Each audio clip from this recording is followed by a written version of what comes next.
Hello there, I'm Mary Jo Land, and I'm a registered psychotherapist coming to you from Priceville, Ontario, Canada. And welcome to this series of videos entitled When We Are Very Young. This series of videos is created to help parents and professionals who work with parents. Many of the videos pertain to parenting children who have joined families through adoption, foster care, or customary care.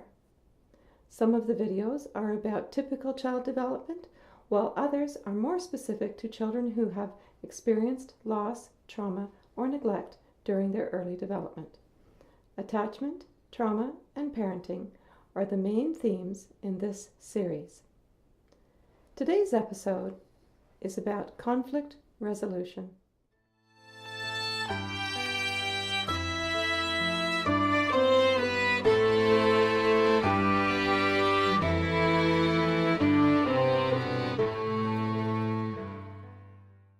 In a conflict or a fight, both sides are hurting each other, whereas in a reconciliation process, only one side hurt the other.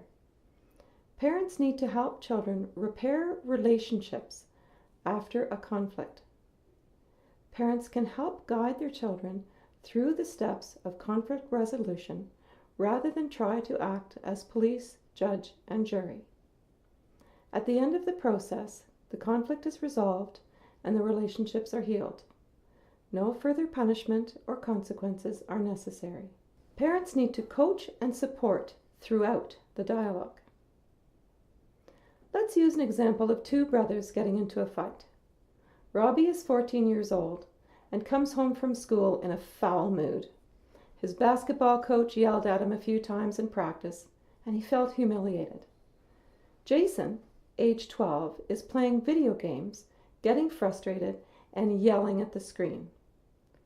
Robbie yells at Jason to shut up. Jason tells Robbie where to go and how to get there. Robbie feels like he can discipline his younger brother, yanks the controller out of Jason's hand, and tells him not to use curse words.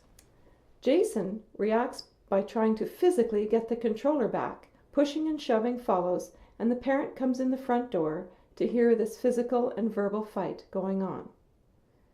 Taking a breath to remain calm, the parent says sharply, "Stop!"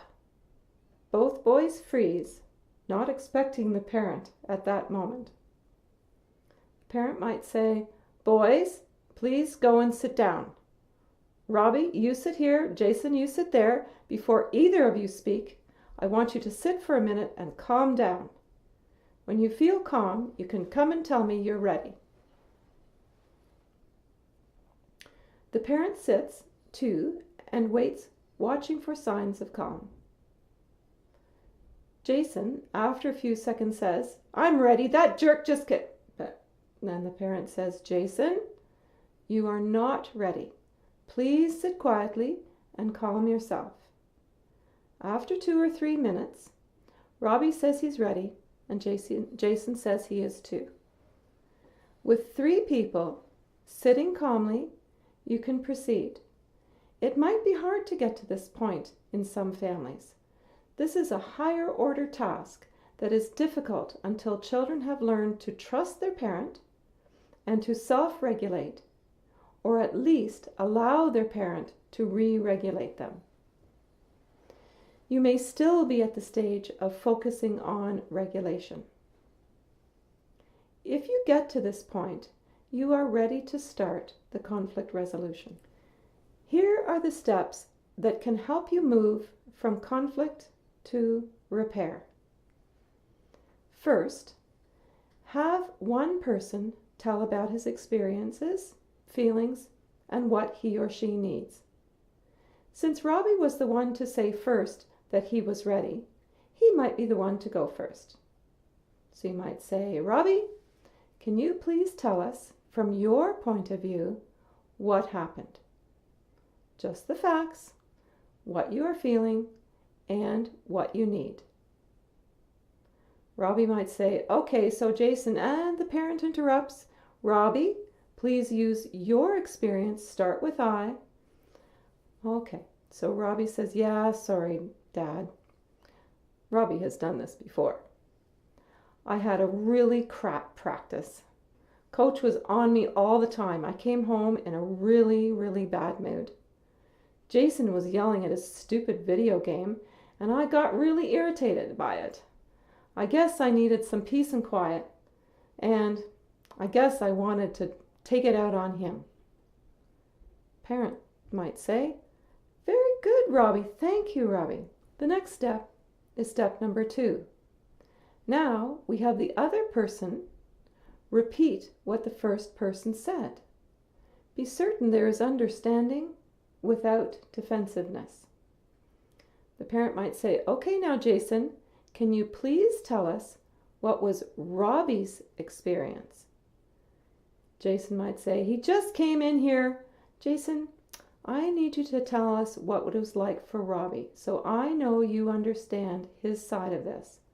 Then it will be your turn to tell your side. So go ahead, Jason. Jason then might say, "So Robbie said that he sucked at basketball today." Oh, okay, sorry, Robbie. Robbie said that his coach yelled at him today and he came home mad and then he took it out on me. Parent says, "Okay, so you got that he was having a bad day and that he was upset and you missed what he needed." Jason might say, "Yeah, he said he needed some peace and quiet." Parent said, "Good work, Jason." The next step is to have the second person tell about his experience, feelings, and what he needs. You will need to talk more about feelings at this point. "Okay, Jason, now can you tell us what this was like for you and what your feelings were and what you need?" Jason says he was angry and frustrated and needs to be left alone to play. Okay, so at this next step, the first person, in this case Robbie, repeats what the other person, Jason, said. Be certain that there is understanding without defensiveness. So Robbie might say, "Jason just wants to be left alone and I made him mad." Okay, so now both kids are calm. Both have seen the other person's side of the experience. We're getting there in terms of resolving this conflict. The next step is to have everyone think of as many solutions to the problem as possible. Think of ideas that are creative, unusual, and very different. Think from many different perspectives. This step can be fun since no idea is too silly or too foolish to bring forward. Once an idea is put on the table, it belongs to the group. Everyone has to release their attachment to their own suggestions. The parent might say, "Okay, guys, come up with some solutions to our joint problem. Robbie needs some quiet and Jason wants to play some video games. How might this work out for both of you?" Well, Jason might suggest that he wear his headphones to play his video games and to keep his mouth quiet. Robbie suggests that he could take his homework upstairs. These are simple solutions, easy to come by if you are calm and have support. This whole thing might have taken 10 or 15 minutes. The goal is to help your children be less reactive and more empathic in their actions. After the solutions are offered, then the best one is selected and agreed upon. The most important aspect of this process is that the result is an end to the conflict and a repair of the relationship.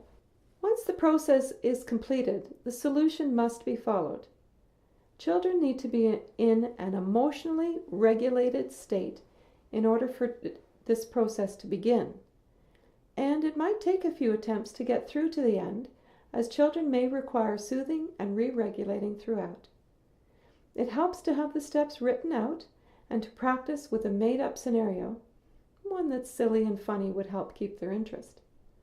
As skills increase, the dialogue becomes, "When you," "I feel," and "I need you to," "I will," to help that. It's very important for parents to model these steps in their own conflict resolutions. And thank you for joining me. It's not much of a tale, but I'm sort of attached to it. My name is Mary Jo Land, and until next time.